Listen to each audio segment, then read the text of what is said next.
Good Friday the 13th, you guys. This is Rusty 78609. Beer 30, Sanity session. Yes, it is. I feel good. It's been a beautiful day, 65 degrees here, and I cannot complain. The only thing that's missing is, oops, sorry about that. Skål, cheers, prost to you, me, skål. Mm, mm. Muy bueno, muy bueno. Yes, Beer 30 Sanity session on a beautiful Friday evening.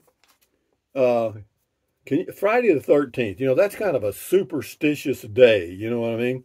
It's kind of like a black cat crossing your path and all that stuff, but it reminded me of something that years ago, some of y'all may remember it, and they still may do it, but back when there was some people that moved into Kennedy. They worked with an oil company, and the girl used to do these seances. You know what a seance is? It's where you try to get in contact with the dead and all that stuff, the spirits. You know what I mean? Well, I get in contact with the spirits every day. Here's to you. Here's to me.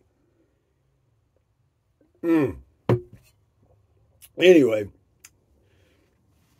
But anyway, she later on let's see, I guess must have been in I'm going to say late 60s, in that range. She would have, no, it's not my hair.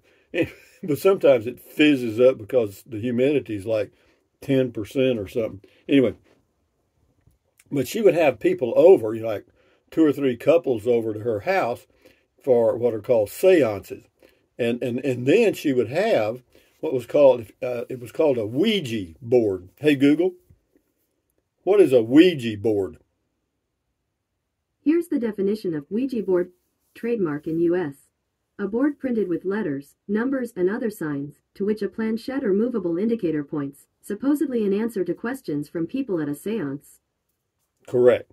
Yeah, you'd put your fingers on this thing, and it would move across the board to letters and numbers, and the person leading the seance would ask questions. First they'd get in contact with the spirits. I don't remember the whole drill, but it was pretty weird to me, I mean, and sometimes they'd do it by candlelight. It'd be real dim in the room, add ambiance and flavor. And you could get into that crap, and some people did.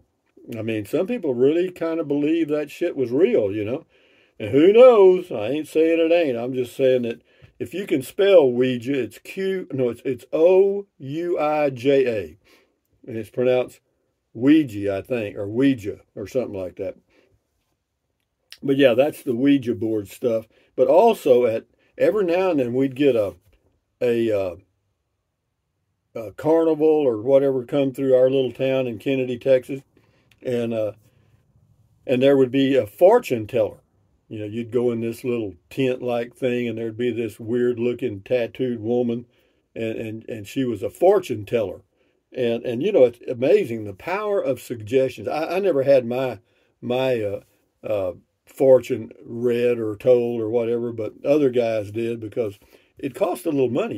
It didn't happen for free, and I never had much money. So, but yeah, but again, it's like the power of suggestion. This person would say, "Oh, the cards show that you're going to be broke or rich or in love or something," and next thing you know, you would believe it, and you would be, sort of.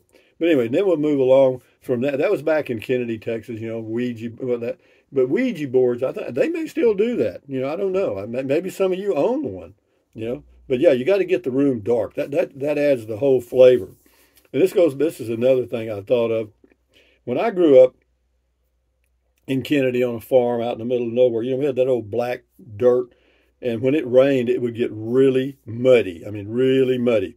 And there was 4 kids, me and 2 sisters, 1 brother, and we'd go play in the mud. Of course, I was the youngest and always got, brutalized by the older group. But enough said. I mean, we'd get in mud. I mean, we'd just be mud from head to toe. But there was a faucet or up about 4 feet, maybe off the ground by the windmill, and you could turn it on and get the mud off and stuff. But we also, when it was muddy like that, the one sister would, well, and I would make what were called mud pies. And I don't know if you're familiar with that, but yeah, you just take a glob of mud and flatten it out, and kind of make it look like a pie. Have you ever eaten a mud pie? I mean, I know they make real mud pies, but this was actually a dirt mud pie. And have you ever eaten dirt? Hmm? I have. I tried it when I was a kid. Not too good. There's no sugar in it, no sweetener. But anyway, skull, guys. Mouth's getting dry. Chug a lug, chug a lug.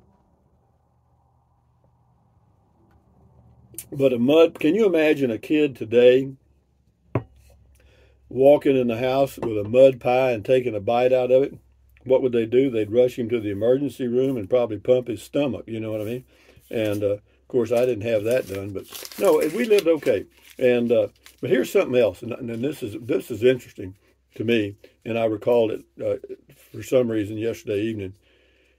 We were Kennedy, Texas. Hey Google, how far is Kennedy, Texas from Matagorda Island? Kennedy is 80.9 miles from Okay. Matagorda Island. Yeah, it's kind of a westerly, kind of almost not quite, say northwest of Matagorda Island. Well, in 1961, I believe it was 61, there was a hurricane that hit Matagorda Island in Texas. It was called Hurricane Carla. And Hurricane Carla was like, I don't know, I don't know that they had the scales back then, but I think they say it was a category 4. And whatever it was, the winds were, 150 miles an hour, whatever, 160, but damn high. And but in front of a hurricane, and then the eye passes over and the winds go the other direction. But the rain, the unbelievable rains. I mean, good God. I mean, you get 18 to 20 inches of rain in like 2 days or less. And everything in the whole area was flooded. In addition to blowing stuff down, it washed it away. I mean, hurricanes are total hell. But Kennedy, of course, like I just found out, is like 80 miles from Matagorda Island, where the thing came in on the Texas Gulf Coast. And you'd think that would be fairly safe, but we had over 100-mile-an-hour winds in Kennedy, Texas. Blew roofs off, trees down. The town was completely flooded, and my brother and I went into town in his car, believe it or not, to the post office to mail a letter for my mother. And yeah, the streets were flooded. Yeah, the water was about midway up on the door, a little lower, but he did it. Hell, it was his car. We drove right up there and mailed the letter. Stupid, but at that time, the next day you could go into Kennedy, or close as you could get, and the downtown area, there was the guy that owned the funeral home, the undertaker, so to speak, but he had a boat, one of the few people that had boats. And yeah, he was driving his boat around town, and he wasn't looking for bodies, I don't think, but maybe he was trying to drum up a little business. Anyway, skull, cheers, pros. But for those of you that have ever been or in an area close to where a hurricane hits, you don't know what you're into. And I know a lot of people have hurricane parties and do all that dumb crap, and some of them pay the price. Like gone. And yeah, that was crazy, man. And yeah, I would not want. And that's why when I was in Brownsville and I drove out to South Padre Island, one of the things that first occurred to me that all that's temporary. You know what I mean? All that stuff they've built there on that island, or any of those beach areas, it'll be gone. It'll be totally wiped out, man. Because the winds are, you get winds up to 145 to 180 miles an hour, folks. You got a big problem. What's that got to do with Beer 30? A lot. Get you to focus on some other issues other than your own. Here's to you, here's to me.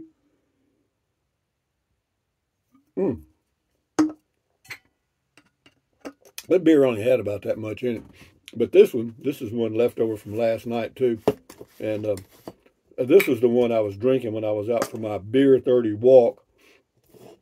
And this is the one I had left over from last night, and it's got a little bit in it. Now I'll finish it off. But be that as it may, yeah, hurricanes are hell. And, you know, a lot of states have not, you know, along the Gulf Coast, you know, you got hurricanes on the east coast of the U.S., and then on the west coast you have, it's not called hurricanes, they call them something else, but it's the same thing. But there's no place in the world that's really safe, you know. So, you know, in Texas, I know Texas kind of has a reputation for tornadoes, but 90% of those tornadoes occur in what's called Tornado Alley, which is between Dallas, Texas, and probably Oklahoma City, you know, in that zone there, you know, and drop down, you know, around Lubbock and stuff. Yeah, they get some tornadoes in there. I have never seen tornado touchdown ever in Texas anywhere. But I have seen the results or aftermath of what a tornado can do, and it's damn amazing, you know. I mean, it is, you know, of course, on YouTube now you can watch these guys that follow tornadoes and stuff, and yeah, and see them live and in color. But, you know, yeah, they can definitely move a house or houses, and, you know, boy, I'm telling you, but the humidity is so low, man. Mm-hmm. But yeah, we used to do some crazy stuff, you know. You know, when we had all that rain, you know, we had, you may not know what terraces are, but I mean, on the ground, you know, when you have sloping ground on a farm like this, you put terraces, you know, like raised areas that form an arch so that the water doesn't just flow straight down the hill. It kind of catches and, you know, it soaks into the ground. Hopefully it doesn't wash the terrace away. But we had a few of those. And the mud around the terraces after a heavy rain, it was almost like quicksand. I mean, you could get in that mud, and that was good mud. I mean, that was damn good, particularly for kids like us, you know, the Beverly Hillbillies we were. And so, yeah, I remember getting out there and getting almost up to my waist stuck, you know, in the mud.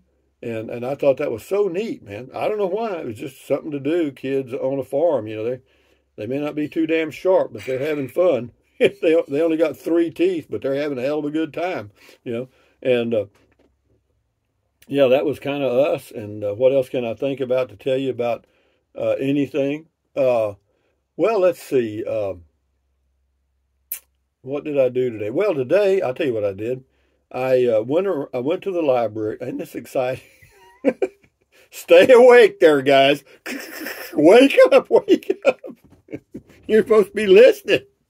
Shit. I mean, I can't do this by myself. Here's to you. But anyway, I got a tip on a place for sale, and I thought, well, hell, I might buy it, you know. And well, I won't get into all the details, but enough said. I had to go. I went to the library, and you know, to get a form, well, to use like a word processor, you know, to print out a like for sale thing, you know, and I did. I'll show it to you. You'll be real impressed. I did it all by myself. Yep. Yeah, here it is right here. Okay. Let me cover up this part. Well, I could leave the phone number in it, but I don't want a bunch of crank-ass phone calls. Anyway, see, here it is right here. For sale, 1 bedroom with RV cover, RV full hookup. Yeah, that's where I'm parked right now. Yeah, 147 Redbud. Yeah, 59.5.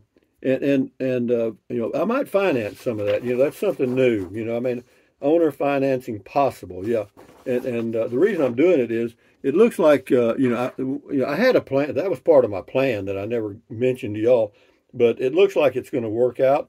And so I'm going to stay here at Fort Clark Springs, but I'm just going to move to another area about maybe a quarter mile away. And yeah, so I'd sell this. So yeah, if you're interested, yeah, shoot me an email at rusty78609 at gmail.com, and we'll start the process. But don't waste my time. I mean, if you're not really a serious buyer, I mean, if you live in Minnesota or somewhere that there's a lot of people here in this area that come, or a lot of people here now that come from Minnesota and other areas up north. And if you're one of those that are looking for a place to get be out of the winter for 3, 4, 5 months, whatever you choose, then yeah, shoot me an email and we'll work out something. Because I just talked to some people and I put some of those little posters around in different locations for people to see, and maybe that'll drum up. I'm not in a big hurry because the owner passed away and died, and the son's handling it. So enough said. We'll get that deal done here in the next few days, and yeah, that's good. But yeah, but I don't need 2 homes. You know what I mean? I don't need that. But it's I fixed it up for me to live in. And what else, guys? Well, I tell you what you need to do. You need to eat you a mud pie with your beer. That'll help the hell out of it. Well, something else about mud. They have mud packs. They put mud on your face and shit to dry your skin and, remove the wrinkles and stuff. And, they mud packs, and they do all kind of crazy stuff to reduce wrinkles. But what they found is it's pretty simple. Some people use salt. They just take salt and they spritz their face and get it damp, and then they put salt on their face. Why? Because that sodium just sucks up water. You know what I mean? You could do the same thing with chia seeds.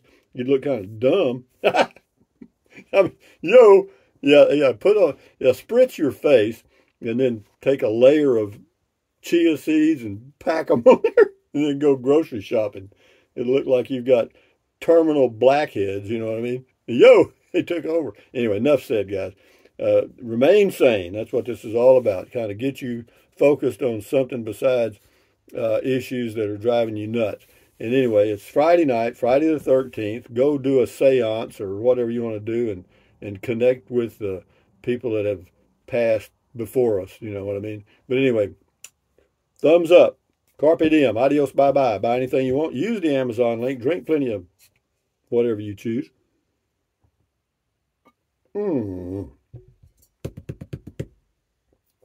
plenty of whatever you choose. And, enjoy your life. Stand guard to door your mind. You know what I mean?